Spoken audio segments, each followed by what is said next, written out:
Hello all, it's Jim Johnson, aka Sulfurblade, and I'm back here with another video. So in this video we're going to touch on the fact that fake news is actively trying to paint pictures to sway your opinion.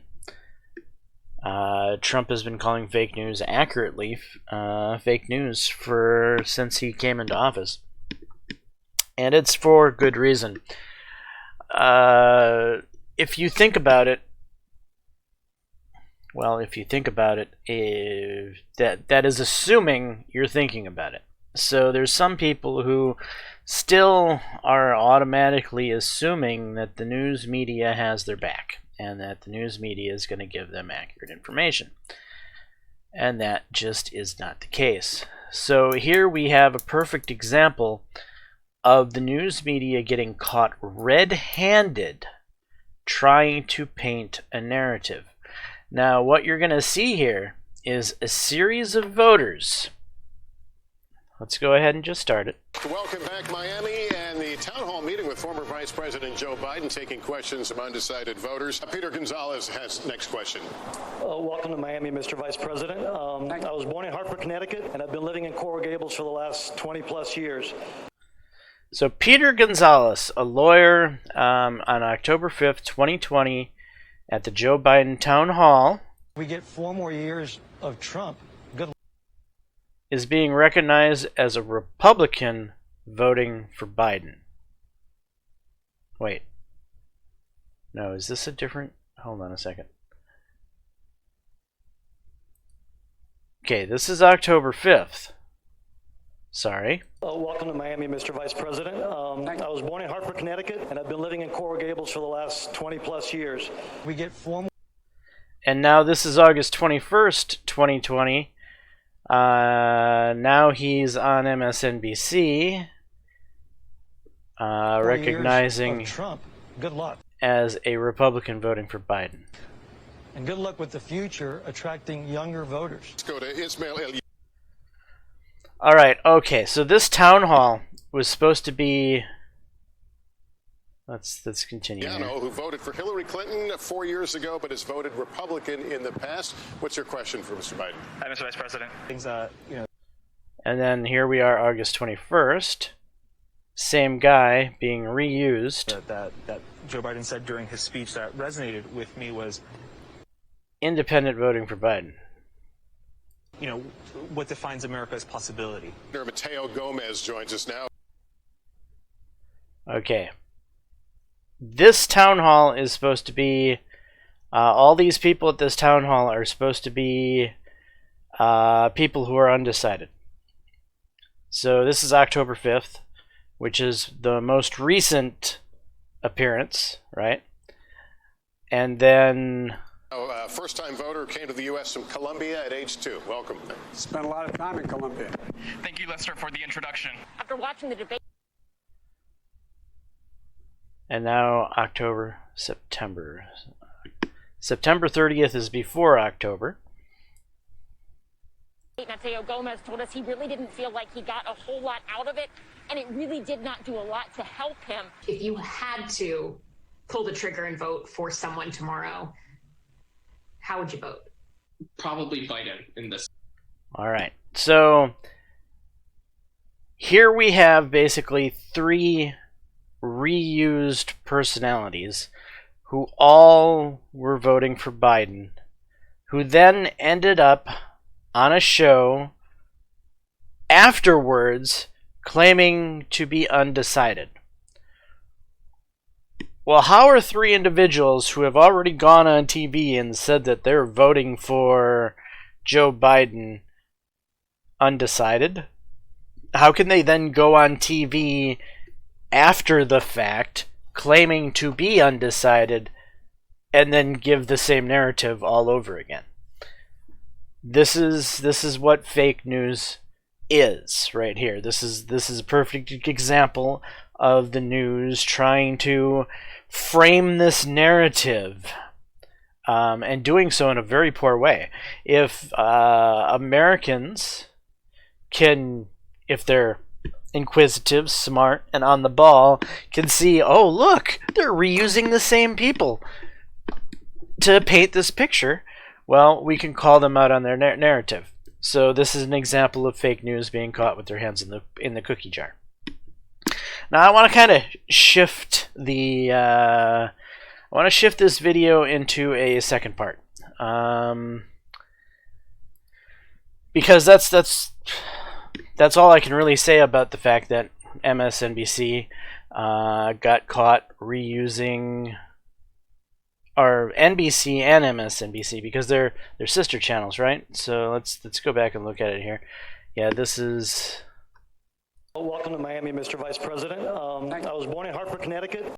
Yeah, this is NBC's Undecided Town Hall, and MSNBC. And I've been living in Coral Gables for the last 20 plus years. We get 4 more years of Trump. I don't know. They're both saying MSNBC on TV, but MSNBC and NBC are basically the same channel. I know it's a little confusing, but basically the gist of the picture is that they took the same people who said they were voting for Biden previously, then threw them in an undecided town hall, and then were shocked when they said they were voting for Biden again. Very, very lame. Now let's talk about the debates and the moderators for the debates and the changing of the debates. If you are not aware, the next presidential debate has been changed. It's going to be virtual, and that was a unilateral decision by the Presidential Debate Commission. And I'm really kind of sick of the Presidential Debate Commission, if I have to be honest, because they are supposed to be an independent, unbiased group, but they're not. I mean, anyone with any common sense can look at the moderators for this year's presidential debate and be like, what is unbiased about this group of moderators? So the first moderator was Chris Wallace, who is with Fox News. So the closest Chris Wallace comes to being conservative is the fact that he works for Fox News, who is known to be a conservative-leaning news organization. But that's as close as Chris Wallace comes to being conservative, because anyone who watches Fox News knows that Chris Wallace is one of the token Democrats, right? He is one of the people there that offsets the narrative, that is there to give a stark contrast. So yeah, everyone knows Chris Wallace is a liberal-minded individual, and to use him as a moderator in the presidential debates is really unfortunate. So if you're going to choose strong politically minded individuals, then you should pick 2 conservatives and you should pick 2 Democrats as moderators, right? Wouldn't that make far more sense? Have like maybe Laura Ingraham and Sean Hannity. They can be 2 of the moderators, and then you can have Rachel Maddow and Don Lemon be the other 2 moderators, because at least in this instance you have 2 people that you know are on the right and you have 2 people that you know are on the left, and you're going to see in at least half of the debates one of the candidates really be put through the ringer, while the other candidate gets a bunch of softball questions. But in the end of the day, it'll be an equal playing field. However, that's not how our presidential debates work, because for some reason the Presidential Debate Commission, they attempt to pick people that they think are going to be fair, right?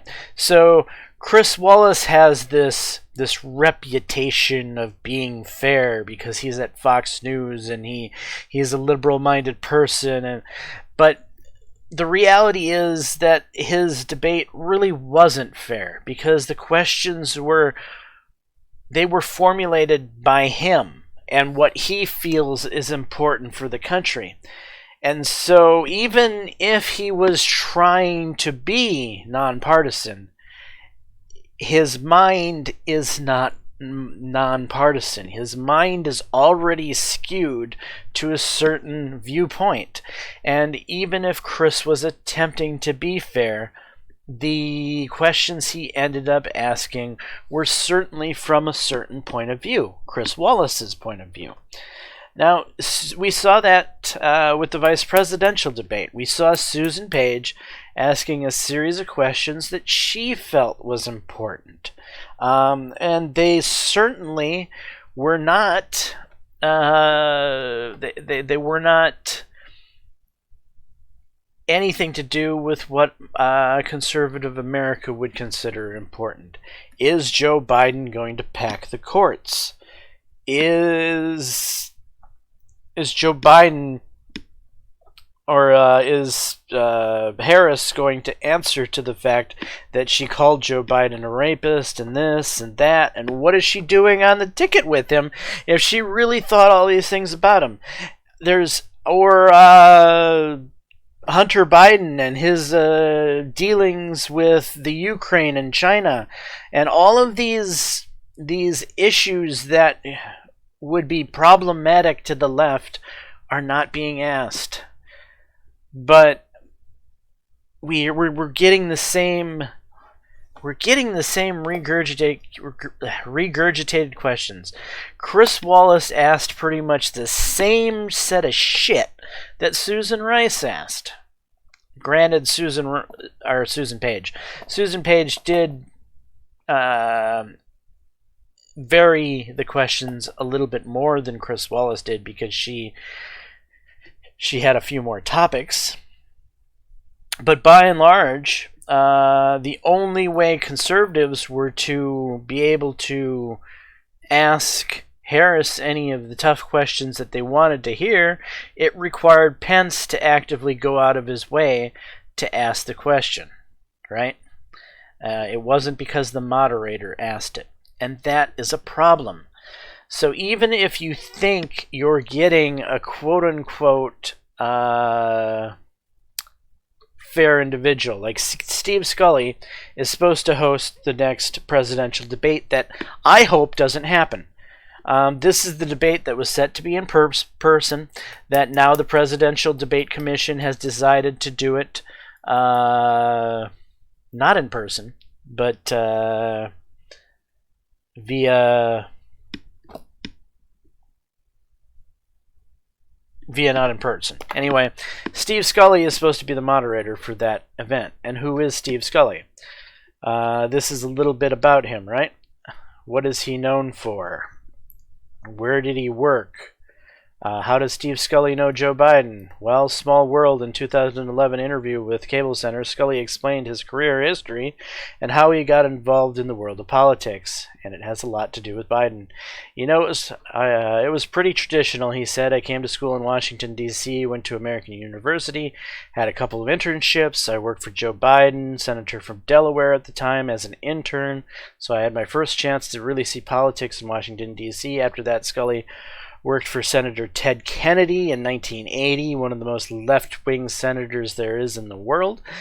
Before going to the Northwest for the grad school and scholarship, her original plan was grad school and then law, blah, blah, blah, blah, blah. They try to make him out earlier to be this person from this huge family that, where does it say?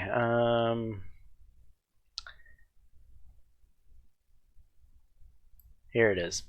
I grew up in a family with 12 brothers and sisters, so I have Rush Limbaugh and Rachel Maddow in my family, he said on a radio broadcast, The Frame. So at Thanksgiving and at Christmas, you can imagine what the dinner conversation is like. I kind of apply that when listening to callers. So I've watched a little bit of his stuff. He indeed seems very milquetoast. So what do I mean by milquetoast?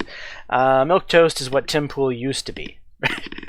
If you go back to, I don't know, 3 years and you watch some Tim Pool videos before he got red-pilled and jumped on the Trump wagon, you would see pretty much what Steve Scully is known to be. He's a very, I don't want to say dull, but he's probably someone that people would consider is fair. However, at the same time, this fair person interned for Joe Biden and interned for Senator Kennedy. So I don't care how fair you think he is. How does Steve Scully know Trump? In July last year, Scully and President Trump sat down for a one-on-one interview. So a one-on-one interview in the job setting is a little bit different from interning for Joe Biden and, Senator... did I say Ted Cruz earlier? No. Ted Cruz is obviously a really, really good Republican senator. I meant Ted Kennedy. Sorry, who was the most left senator back in my day and age. Now we have some people that make him look, well, not so radically left as he used to be. But I digress. So Steve Scully is what the Presidential Debate Commission looks for. They look for people that look like they are fair. But even when you strip all of the fairness and milquetoast away, you still have a Democratic-leaning individual. And sadly, that is the problem. Kristen Walker, same thing. I watched a lot of her stuff. Amazingly, she works for MSNBC and NBC, right? She is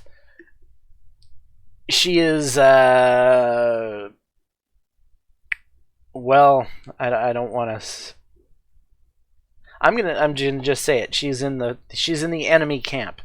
MSNBC and NBC is the far partisan left-wing propaganda news source, and she is their political correspondent. However, when you watch her, if you watch any of her stuff, she does do a very good job of not attempting to try to take a stance on any of the stuff she reports on. She tends to just talk about the facts, which is kind of it's a refreshing thing to see journalists do. I was rather shocked because I was looking for something to call her out on when I was doing research on these moderators. And what I found for Steve Scully and Kristen Walker is they're both fairly milquetoast. Steve Scully, of course, interned for Joe Biden, so that's certainly a knock on him for fairness, for moderation purposes. And the worst thing I could find with Kristen Walker is where she actually moderated a discussion with the crazy liar Adam Schiff. And what I learned from her interview with Adam Schiff is that she asked him a lot of softball questions.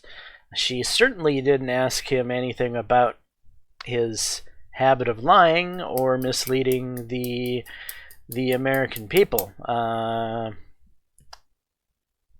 So overall, from the outside looking in, she appears to be rather milquetoast, but I think underneath, again, we're going to have that same problem, is she likely leans on the Democratic side, which is a worry. So that's the problem with these moderators that they've picked out this year. Susan Page, for instance, was the same thing. who moderated the vice presidential debate, and we already saw the result of that. If you watched the vice presidential debates, you would have, as a conservative, you would have, at the end of the day, you wouldn't have felt as much like it was Chris Wallace and Joe Biden versus Donald Trump. You would have been more like, wow, that moderator was very skewed. She sure asked a lot of questions from a left-wing point of view.